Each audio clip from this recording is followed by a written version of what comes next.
There was a movement, the slightest glimmer of a slimy dome sliming back into nothing as a light came in from the opposite wall of iron bars, allowing Endry to see his enclosure for the first time. It took him the same effort for his eyes to adjust to the glare of the lantern as it shined off an almost chrome plate armor.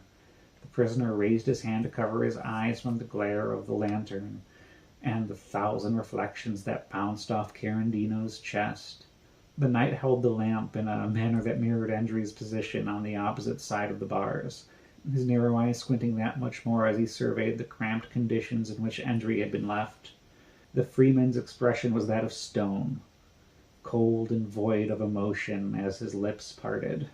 "It is said you have dwelled in this pit for 2 days," Carandino spoke, his voice even and cold, "since the night our paths last crossed beneath the stars."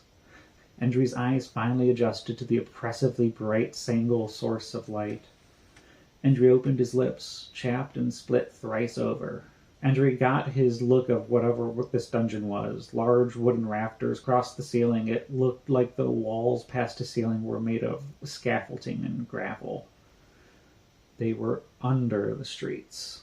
The comprehension gradually sank in as Endry studied all around the tower of armor that stood before him.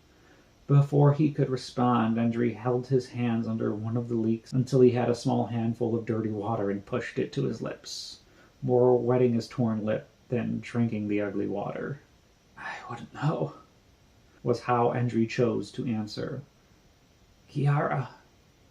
"You shall not see the girl again," Carandino said, his voice cutting sharper than the cold. "First you strike down the captain of the guard, and then, by blade or by cunning, the mayor falls." His words were not shouted, but carried a weight that struck deeper for their restraint, each syllable heavy with judgment. If Endry's broken expression could have sunk lower, it did. He dared not hope, not truly, but something small had stirred when he saw the knight's face again, a flicker, a foolish ember. He shook his head as if to cast it out.